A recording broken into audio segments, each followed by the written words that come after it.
Sir నమస్తే, మీ పేరండి? నా పేరు గొన్నా భక్తుల బాబు శ్రీనివాసరావు అండి. ఏంటి సార్ అసలు ఎలా ఉంది ఓవరాల్గా? ఏదైతే సూపర్ 6 పథకాలు మొత్తం ప్రజలందరికీ వెన్నుపోటు పొడిచారు చంద్రబాబు అని చెప్పి అంటున్నారు కదా, ఏంటి అసలు దాని మీద మీ ఉద్దేశం ఏంటి? సూపర్ 6 పథకాలు అన్నీ అమలు అవుతున్నాయండి. అపోజిషన్ పార్టీ ఏదో ఫాల్స్ ఎలిగేషన్ చేయాలి కాబట్టి వాళ్ళు చేస్తున్నారు. దీనికన్నా ముఖ్యమైనది ఏంటంటే 2014 నుంచి 2019 వరకు చంద్రబాబు నాయుడు గారు పెట్టిన పథకాలు 150 పథకాలు. ఆ పథకాలు అనేది ఆయన తాలూకా ఇంగ్లీష్ అక్షరాల మీద వచ్చే విధంగా నేను తెలియజేస్తానండి. అంటే ఎన్టీఆర్ భరోసా 200 రూపాయలు ఉన్న పెన్షన్ని 2000 రూపాయలు ఆ రోజుల్లో చేశారు.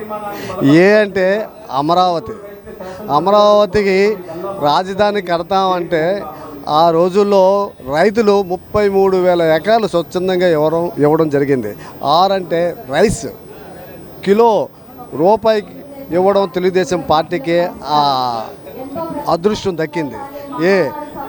ఏజ్ ప్రభుత్వ ఉద్యోగాలకి 58 నుంచి 60 సంవత్సరాల వరకు పెంచడానికి తెలుగుదేశం పార్టీ మొట్టమొదట చేసింది. సి ఫర్ చంద్రన్న బీమా పథకం అందరికీ తెలిసిందే.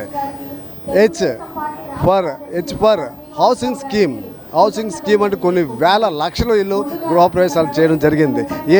అంబేద్కర్ ఓవర్సీస్ విద్యానిధి అంటే ఏంటంటే ఎస్సీ ఎస్టీ వాళ్ళకి బీసీ వాళ్ళకి ఉన్నత చదువులు చదువుకోవడానికి విదేశాలకు పంపించడం తెలియజేశారు. ఎన్టీఆర్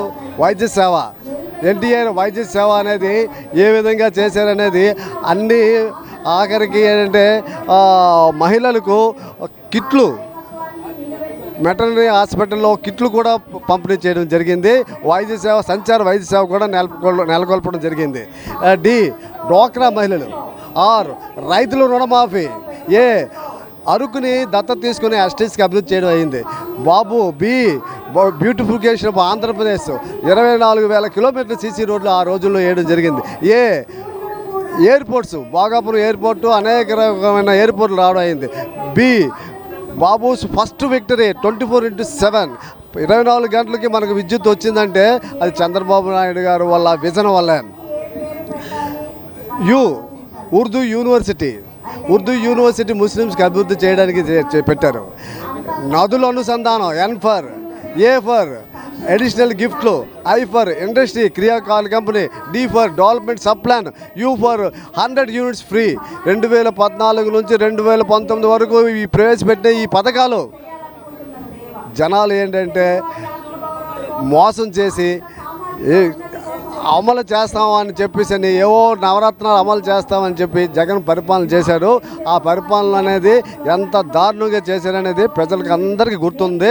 మళ్ళీ ఇంకోసారి జనాలు మోసపోకుండా ఉండడానికి ఒకసారి గుర్తుపెట్టుకోమన్నాను. పెన్షన్ 2,000 నుంచి 3,000 చేస్తారనే వ్యక్తి 2,500, 2,500, 2,500, 2,750, 3,000 అలాగే 5 సంవత్సరాలకి ఇచ్చాడు. అదే తెలుగుదేశం పార్టీ ఏంటంటే 3,000 నుంచి 4,000 పెన్షన్ ఇస్తానంటే 1వ తేదీ అయ్యేసరికి ఇవ్వడం జరుగుతుంది. తర్వాత రాబోయే ఎలక్షన్లోనే 5,000 ఇస్తానని చెప్పి జగన్ అన్నా కూడా ఎవరన్నా నమ్మరు. 5,000కి మోసపోయారు. IAS IPS ఆఫీసర్లు కూడా జైలుకి పంపించడం ఎవరంటే జగన్ పరిపాలన జరిగింది.